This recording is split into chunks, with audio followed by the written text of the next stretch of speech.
শখ দেখেন বুড়ার। হজে যাওয়ার আগে ছেলে মেয়ে ডাক দিয়ে বলল, বাবা জমা জমি টাকা পয়সা ধন দৌলত সব তোমাদের দিয়ে দিলাম। মেয়েরা কয় আব্বা আমার, কয় মা দোয়া দোয়া দোয়া। ছেলেদের দেয় জমি টাকা, মেয়ে দেয় দোয়া। কথা কন। বুড়া গেল এখন হজে, মেয়েরা কান্দে আর নামাজে পড়ে, আল্লাহ বাপ যা করছে করছে, যেহেতু বাপ হয় স্বামীর বাড়িতে আমরা সুখে আছি, বাবাকে সুন্দরভাবে হজ করে আমাদের কাছে ফিরাইয়া দো। নামাজে পড়ে চোখের পানি ছেড়ে দিয়ে কান্দে আর দোয়া করে। আর ছেলেরা দোয়া করে, আল্লাহ বুড়া হজত গেছে, বুড়া যেন ফেরত না আইসে। তাই বুড়া যদি ফেরত আইসে তাহলে কোন জমি ফিরে কাট দেয় না, দুনিয়ার ভেজাল করবে, এই জন্য বুড়া যেন অট্টে মরে।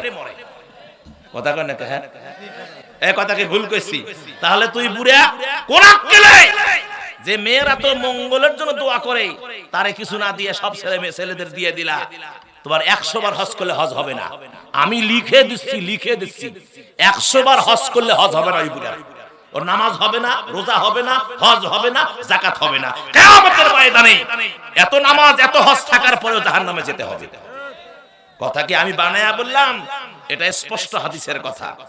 এ মুসলমানেরা, আমাকে আপনারা এই গ্রামে ডাকেন আর না ডাকেন আমার কোনো আপত্তি নাই। হক কথাগুলো আমি বলে যাই যাতে করে কিয়ামতের ময়দানে আল্লাহর আদালতে ধরা না খান, যাতে করে বলতে না পারে আল্লাহ হে বক্তা এই 5 আমলা গাছিতে গিয়াছিলা, এই ওয়াজ কেন করো নাই? করলে তো মানুষ সংশোধন হয়ে যেত। আমার ভাইয়ার আমি বলবো যে আল্লাহ আমি ওয়াজ করছি, না মানলে আমি করবোটা কি? বিধায় আমি এই কথা থেকে, এই জায়গা থেকে আমি আল্লাহ আমি পরিত্রাণ পেয়ে যাব। কথা বলেন ঠিক কিনা আমার মুসলমান ভাইয়েরা? তাহলে এখন আসেন, ইবাদত করতে হবে কার? ইবাদত করতে হবে আল্লাহর। আর ইবাদতের পাশাপাশি আমার আল্লাহ বলেছেন তোমাদের মা এবং তোমাদের বাবা যারা আছে তাদের তোমরা ইহসান করো, তাদের খেদমত করো, তাদেরকে ভালোবাসো। খবরদার রে দুনিয়ার সন্তানেরা, শাশুড়িকে পেয়ে মাকে তোমরা ভুলে যাইও না, শ্বশুরকে পেয়ে বাবাকে তোমরা ভুলে যেও না। এই জন্য হাদিসে স্পষ্ট আছে শ্বশুরকে আব্বা বলা জায়েজ নাই, শাশুড়িকে মা বলা জায়েজ নাই।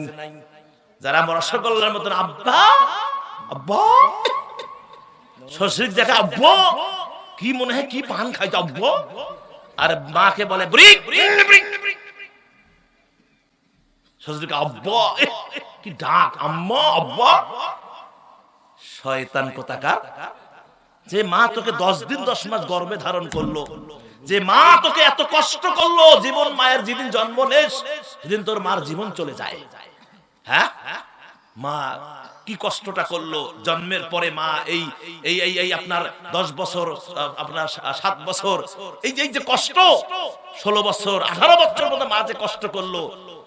আর একটা শ্বশুরের বেটিক পাইলা, শ্বশুরের বেটিক পেয়ে সব ভুলে গেলা। হ্যাঁ, আর এই শয়তানও আসি বুদ্ধি দেয়, খালি মা বাবা পুষবেন, খালি মা বাবা পুষবেন।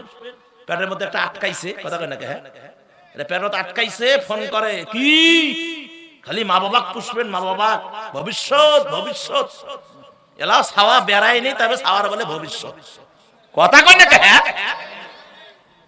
আমার সম্মানিত ভাইয়েরা, বিধায় আমার মায়েরা খুব হিসাব মিলান, খুব হিসাব মিলাতে হবে। একটা পয়েন্ট কিন্তু আপনাদের আছে, আল্লাহ দোহাই লাগে না শুনে কেউ যাবেন না। পয়েন্ট একটা আছে যে কিয়ামতের কোথায়, যে একজন বিবাহিতা নারীর ধ্বংসের মূল কারণ হলো 3টা। কয়টা? ধ্বংসের মূল কারণ 3টা। আল্লাহ দোহাই লাগে এই মায়েরা যারা আছেন এই ওয়াজ না শুনে কেউ এক পা নড়বেন না, তাহলে সংসারের মধ্যে ভেজাল লাগবে। কথা কয় নাকি? হ্যাঁ, বসে আছে ওয়াজ শুনে যাবেন।